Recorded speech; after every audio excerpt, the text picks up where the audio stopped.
Dear friends, today we are going to see and learn some vital components of academic audit. I told you in any school, the main challenge for the teacher is to convince the parent where the child exactly stands. This has been elaborately told in the earlier videos. And so now we are going into the video. The main parameters that we are going to describe today is how to evaluate learning effectiveness and teaching effectiveness. This is one of the very important and significant measurable parameter which can convince the parent. The main stakeholder in any school will be the parent. And if the school level parents are interested in knowing day-to-day progress of the child. So when tests are being conducted periodically, say for example, mid-semester examination, model examination, and again a semester examination, whatever you call it as quarterly or yearly, whatever you call it. Again, the second midterm, model test, final examination, otherwise semester 2 examination. In all these things, we have to continuously monitor the child's progress. For that particular thing, the data that we are having will be from the class register. The teachers will be maintaining their personal registers, and for each subject, every teacher will be maintaining the total number of marks, class average, what is the maximum mark score, what is the minimum mark score, etc. etc. From that, we have to compute this learning effectiveness as well as teaching effectiveness. I define learning effectiveness as a relative measure of a student with the peers in his section, where his scoring is compared with the class average score. This will categorize the student's position for achievement and to inculcate the practice of reaching the goal set. So, the learning effectiveness, I am quantitatively defining that as the number of students appeared for the test or the examination minus number of students above cutoff. This word cutoff normally in the school means the minimum mark required for pass. This will vary once again from subject to subject. There will be certain subjects having internal assessment as well as practical marks. Usually practical marks are considered. So excluding that, what is the minimum percentage required for a pass in theory? That we take as the cutoff. In many schools where number of students are all above average, we can very well have the standard cutoff as 50%. But in other cases, generally, we take it as the bare minimum required for pass. So that students above cutoff and the number of students above class average. How do we estimate this class average? We estimate this class average by adding all the marks scored by all the students divided by the total number of students. This is a very simple thing. So, the teacher in a record will be giving, for example, in a class of 40 students, 2 students were absent. We say number of students appeared is 38. Number of students above cutoff, that is about 25% and below, we consider as minimum, that is below cutoff. The other number, when you just take, we have 30 students, 3 plus 4 plus 7 plus 8 plus 5 plus 3, we have this number 30, and the number of students below cutoff is 8, so total number 38. And you know that the class average depends upon the total number of marks by total number of students, total mark. individually scored marks should be added and then divided by the total number of students. That will give you the class average. Normally in school practice, this class average will tell about the capacity in the classroom regarding that subject. But we are going further one step ahead for analyzing this and trying to make it. That's why we are defining it as learning effectiveness is a relative measure of a student with the peers in a section where his score is compared with the class average score.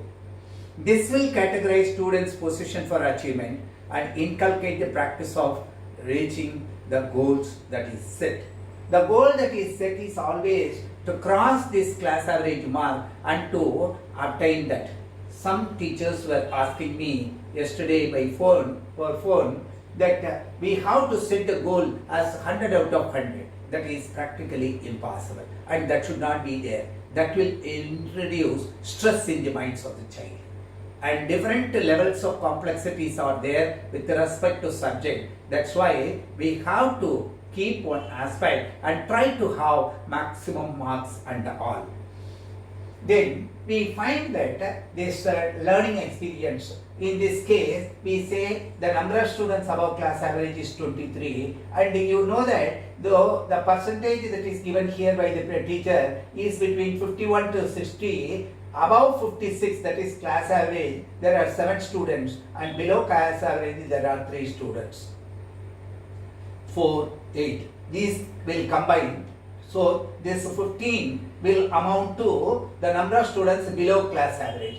This is about above class average. That is what we are trying to take. So this is very important thing. We should try to remember that. The below class average we are trying to take it here.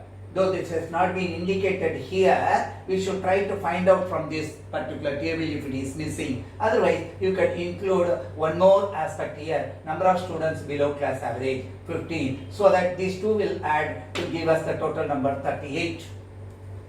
Please remember here, the learning effectiveness is calculated by taking the number up here 38 minus the number of students above cutoff 30 divided by number of students above class average.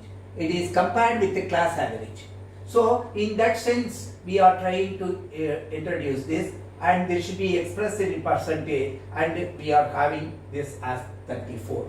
We will first evaluate teaching effectiveness and then let us try to explain something more, or let us give some inferences regarding these percentages and other things.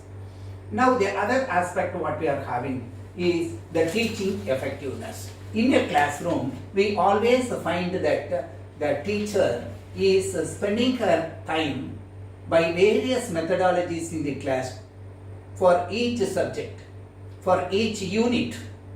For something she demonstrates with the practical thing, for something for numerical ability, problem solving skills are developed, for some other thing she starts narrating some stories and other aspects. Somehow or other she is trying to find her own way. That is the domain of the teacher, where she is creating individually what are all the things that are required. I want to share one important experience I had when I was a teacher. You see, I started my teaching career in 1976 and worked under some different able headmasters, principals, and they used to come and individually point out how we can improve and enhance our teaching abilities. One of the very important thing my principal, Mr. Ramamurthy sir, has told me is that, Sekar, it is just 10 years since you have started teaching. So far what you are doing, you are trying to take the book, you are trying to read the lessons, trying to get some examples from the reference books and all, and trying to incorporate it. But that is not sufficient. From this year onwards, if you say that you have got some 10 units, you fix 1 year for 1 unit, and then try to develop what are all the things that are available. That concept is being taught from which standard. For example, I was teaching physics and he told me, you take optics, that is light chapter. The light chapter is introduced to children from 6th standard onwards, and therefore reflection, refraction and other things. You see, in the basic class, we were just telling them what, we were answering the question what, and then slightly when. And when they come to 9th standard, 10th standard, we were trying to say how it takes. And then later in 12th standard, we were trying to tell why it should happen.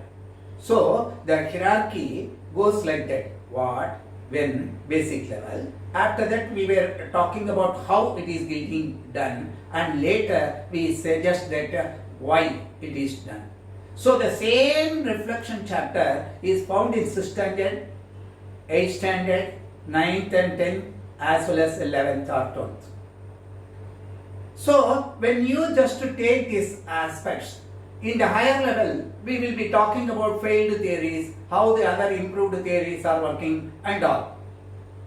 So he gave us an idea: you take one academic year for one unit. Right from 6th standard to 12th standard, in that chapter, how questions are being framed, what is the learning content, and how the examples are given, what are all the possible experiments that can be demonstrated at the various level, what are all the mind-blowing questions, out-of-box thinking questions that can be framed. So when we just completed the first year, of course, we joined during the time when the higher secondary session were introduced in Tamil Nadu state. At that time, initially, we were having a lot of time, and many of my friends who are fellow teachers also joined with me of the same age group. So we were trying to do it with some sort of eagerness. Nearly for 900 pages in the notebooks, it rained. So different types of multiple choice questions, different types of problems, whatever be that particular thing, we used to scan every sentence in the textbook of different classes and try to amalgamate and try to find the best. So nearly after 4 or 5 years, what happened, we inherited the property of, if we look at a particular concept, nearly we started forming the questions rather than finding the answers for the questions. If a given paragraph is given with some 10 sentences, can we form some 50 questions out of that application? Innovative things, creative things, numerical ability, the various comparison that can be done either with the earlier class studies or what we are going to do in the higher level studies and all. And this helped us a lot.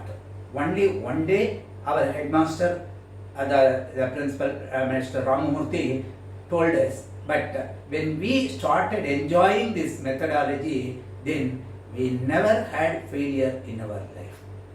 The class average was always swinging between 70 and 80, and most of the people were scoring centum. And so the teachers were called centum teachers. So this is, I'm not boasting about, but I'm telling you the real practices of the teacher, that is their domain. So the methodology, the teaching effectiveness, we are going to calculate during that. I just define this teaching effectiveness as the efficiency of the student to cross the cutoff level prescribed for a given portion and the subject. Some people may find it difficult with some midterm level, and then when they are settled permanently in the model test or in the semester one, they will be faring better. And in the second midterm test, this continuous assessment will be helping us to know about the teaching effectiveness also.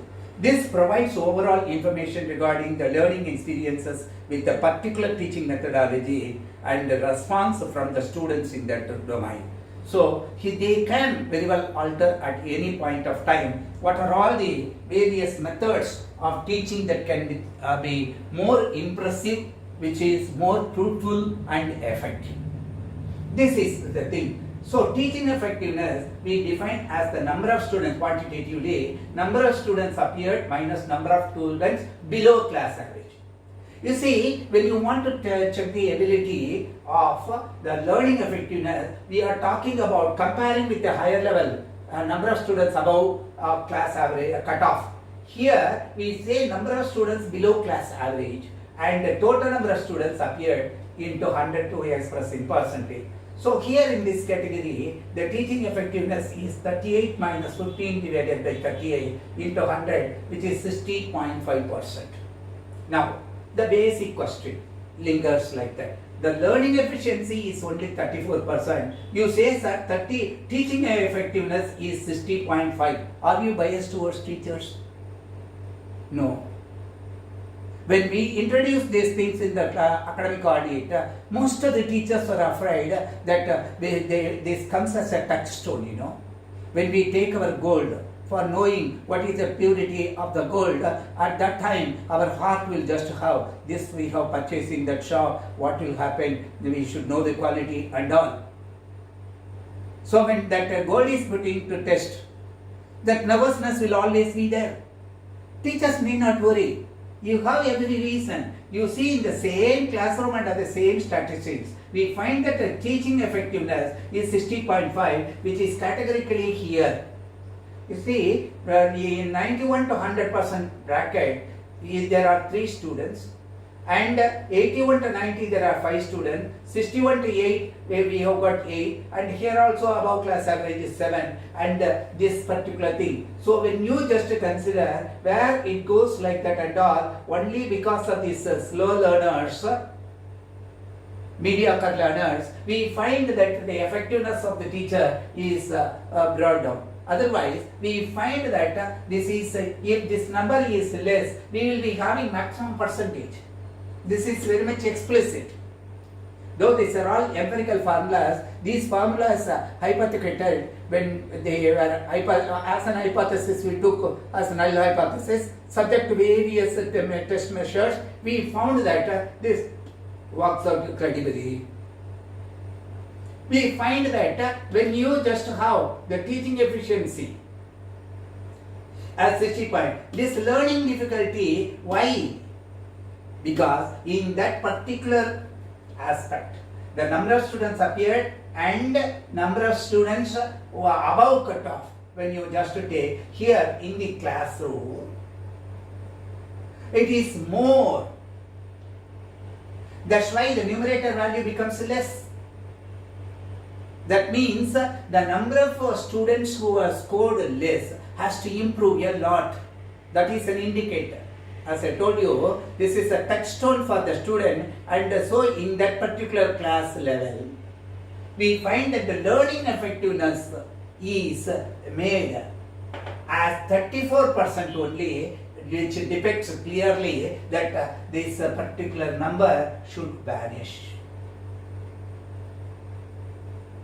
So, number appeared, number of students above cutoff. If this becomes more and more, this numerator will become less. This is there, we will be in a better position to understand. So, I tell you, dear friends, that these two tools, both learning effectiveness and teaching effectiveness, are vital in the sense that they give a comprehensive structure about the classroom learning and the teaching methodologies. So this gives a way how to change the method of teaching, how to observe the children who are below average and all, and in a parents meeting we will be in a better position to convince them also. You see, the teaching effectiveness of the child is less, whereas when you consider the case of the teaching effectiveness is more. So more students are benefited by that particular thing and all. So the child which is having some distraction or not concentrating much in that particular aspect, finding some difficulty, should take the help or guidance of the teacher as a mentor and try to come out of that particular thing. So for that counseling and all, these parameters will be more effective. So in this video, we have just to know where your child stands in that series. This video is giving clear picture about the various aspects of the class register formula. Again, I tell you, with these things, when we do academic audit, automatically teachers, principal, management will be convinced, and thereby we will be in a position to provide them in nutshell what are all the measurable parameters. Only mechanically when you calculate all these things are there, we know what are all the standard parameters A, B, C, etc. We can just put it in the computer, and within seconds it will be in a position to give for each section what are all the various aspects. When you just decode them with A, B, C, etc. and write a simple what I can say a program, the computer will be in a position to print out what are all the required learning effectiveness, teaching effectiveness, percentage and all.